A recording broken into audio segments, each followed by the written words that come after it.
In 1995, a single employee of a bank lost more than the entire capital of the bank itself. Interestingly enough, while he was incurring such huge losses, the management believed he was performing very well and rewarded him with fat bonuses. However, this was not a small or careless institution. This was Barings Bank, the oldest merchant bank in Britain. It was founded in 1762 and was 233 years old before its collapse. It was the same bank that helped finance the war against Napoleon, the same bank that participated in brokering the Louisiana Purchase. When people wanted a single name to represent the solidity and permanence of British finance, this was the institution they reached for. And in February 1995, Barings Bank was declared insolvent over a single weekend and sold to a Dutch bank for £1. Yes, one single pound. The man at the trading desk was named Nick Leeson, and his name is the one history remembers. But buried in the wreckage of this collapse is a single lesson, one that every founder, every CEO, and every manager must understand. Because the failure that destroyed Barings is neither rare nor confined to banking.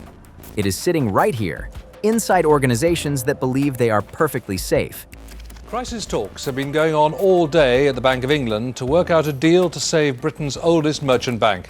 Barings is facing bankruptcy after one of its traders lost nearly £400 million on dealings in the Far East. He has now vanished. The Bank of England is racing to arrange a rescue before the Tokyo stock market opens in a few hours' time.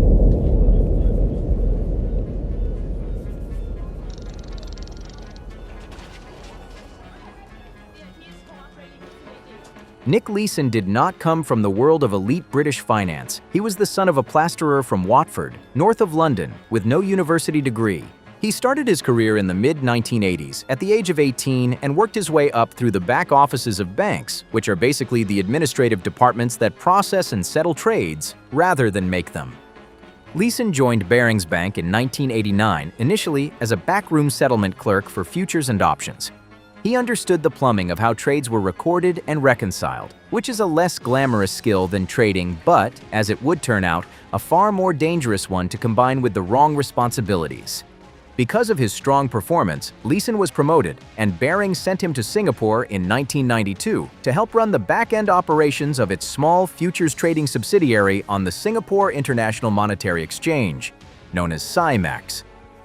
His official job there was modest and low risk. Barings wanted to profit from something called arbitrage, which is basically exploiting tiny price differences for the same financial product trading on two different exchanges.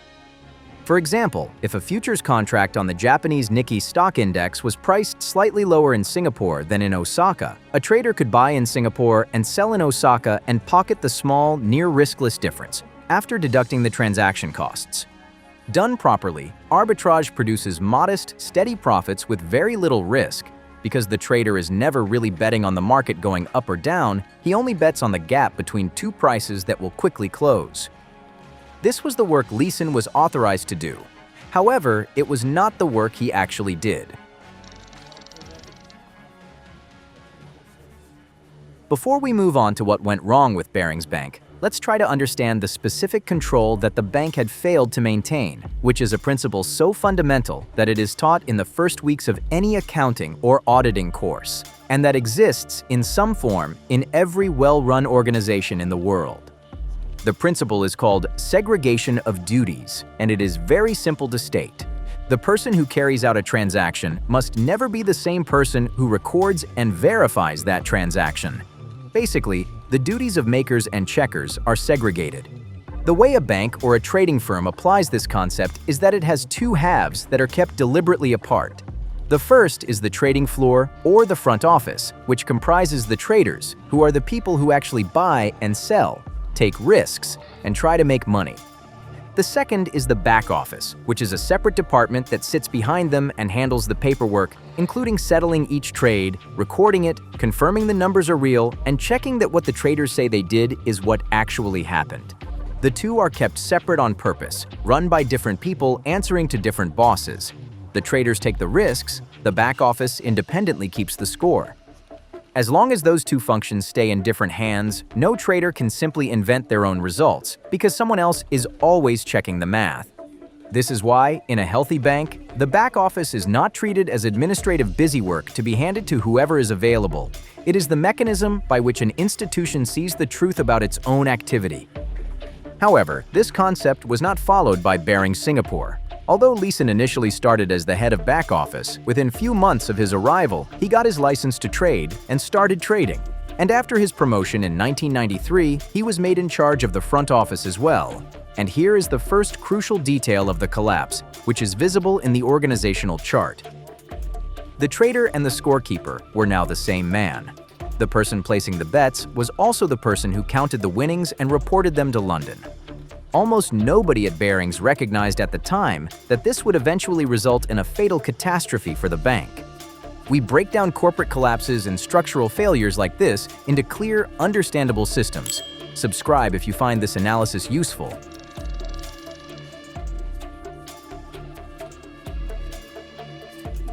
In every trading operation, mistakes happen. Maybe a trader keys in the wrong number, or maybe buys instead of sells, or maybe mistypes a quantity. To handle these small errors, firms keep what is called an error account, which is a temporary holding place where mistaken trades sit until they can be corrected and cleared, usually the same day. Barings Singapore also had such an account. In its internal numbering, it was account number 88888, 5/8, considered a lucky number in many parts of Asia. Leeson used this account for something it was never meant to do. Instead of correcting errors and clearing the account, he began using it to hide losses. This is where the combined front office and back office role became catastrophic. Because Leeson controlled the settlement and record-keeping functions himself, there was no independent person to reconcile what he was reporting against what was actually happening. And so a gap opened between appearance and reality, and it widened with time. By the end of 1992, losses in this account were already in the low single-digit millions of pounds. By late 1993, they were in the tens of millions. And by the end of 1994, they had reached about 208 million pounds, a figure approaching the entire capital of Barings itself. On paper, in London, Leeson looked like a genius. His reported profits were so large that in some periods his desk appeared to be generating a significant share of the entire bank's earnings. He received praise and bonuses and trust for his performance. However, the losses he made were real, but they were accumulating in a place no one in London was looking. The more he appeared to succeed, the less anyone wanted to look closely at how.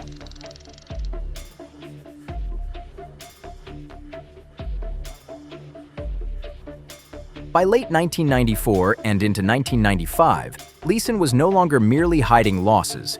He was making enormous, unauthorized bets in an attempt to win the money back that he lost. Leeson's main position was a bet that the Japanese stock market, the Nikkei index, would stay roughly where it was. He did this partly by selling options. Without going deep into the mechanics, when you sell an option, be it a call or put, you collect a small payment up front, and in exchange, you take on the obligation to pay out if the market moves sharply. Sell enough of them, and you collect a steady stream of those small payments, as long as the market stays calm. However, what happens if the market moves a lot? If it moves sharply in the opposite direction, the amount you have to pay out can grow without any real limit. In the diagrams on the screen, we have shown the payoff to the option seller in different scenarios. Notice the narrow range within which the seller makes a profit compared to their downside potential, which is theoretically unlimited. What Leeson did was sell both call and put options, a strategy called the short straddle, which basically meant he was betting on the Japanese market remaining perfectly stable. By selling these options, he collected a steady stream of upfront cash. But he wasn't just using this income to mask his hidden losses, he was also using it to fund a massive secondary gamble. He pumped that cash into buying a vast number of futures contracts that would only pay off if the Nikkei rose. These two trades were fatally linked. Layer upon layer, the entire structure depended on one assumption, that nothing dramatic would happen to the Japanese market. If the market plummeted, his futures bets would instantly bleed money, and the calm stability his options relied on would be completely destroyed. However, as fate would have it, at 5:46 on the morning of January 17, 1995, a massive earthquake struck the city of Kobe, one of the worst to hit Japan in decades, killing more than 6,000 people and causing devastation on an enormous scale. As the human tragedy unfolded, Financial markets did what they always do in the face of sudden catastrophe. They panicked. The Nikkei did exactly the one thing Leeson's entire position could not survive. It moved violently, and it fell. The calm on which he had wagered the bank was gone in a single morning, shattered by an event no trading strategy could have predicted. From that moment, the losses which were just hidden problems became a countdown. Faced with mounting losses, Leeson did the thing that hidden losses so often tempt a trader to do. Rather than accept the loss and stop, he doubled down by buying even more Nikkei futures in an increasingly desperate attempt to push the market back up himself and trade his way back to even. His positions grew to staggering size. At the end, he held tens of thousands of Nikkei contracts, which was an enormous position by historical standards and far beyond anything Barings Capital could support.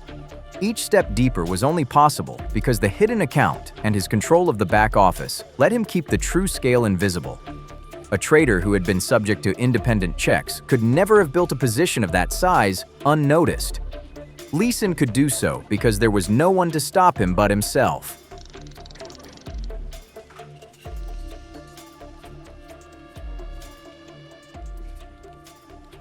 The end came in February 1995. The losses had grown so large that funding them required cash Leeson no longer had, and the demands for money he was sending back to London had themselves begun to raise questions. There were warnings that, in a healthier organization, would have stopped him long before then. London had been wiring enormous sums to Singapore to meet the margin payments his positions demanded.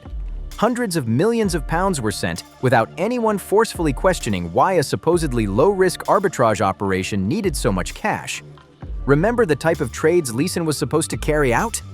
The Singapore Exchange itself had written to Barings raising concerns about the size of the positions held in the 88888 account. Strangely enough, the concerns were not adequately pursued. By late February 1995, the discrepancies in the numbers had become impossible to explain away. On February 23rd, rather than returning to his desk, Nick Leeson walked out of the office, and that night he and his wife boarded a flight out of the country. He left behind a scrawled note on his desk with 2 words on it which said, "I'm sorry." What followed was an international manhunt. Leeson moved across Asia, through Borneo, Malaysia, Thailand, staying ahead of the authorities for days before he was finally stopped and arrested at an airport in Frankfurt, Germany, as he tried to make his way back toward Britain. Behind him, the bank was already dying. Back in London, executives opening the books for the first time without Leeson's hand on them discovered the truth that the reports had hidden for 2 years. The profits were a fiction. The real position was a catastrophic loss of £827 million, which translated to around $1.4 billion against a bank whose total capital was much smaller than that. Barings was not merely unprofitable. It was insolvent. There was not enough money in the entire institution to cover what one trader in Singapore had lost. Over the weekend of the 25th and 26th of February, the Bank of England tried and failed to arrange a rescue. No buyer would absorb a loss of unknown final size. On February 26, 1995, Barings was declared insolvent. Shortly afterward, the Dutch bank ING agreed to buy Barings, assume its liabilities, and keep it operating for a mere price of £1. A 233-year-old institution had a market value at the end of a single pound coin. External advisors, especially Flemings, who did the investment.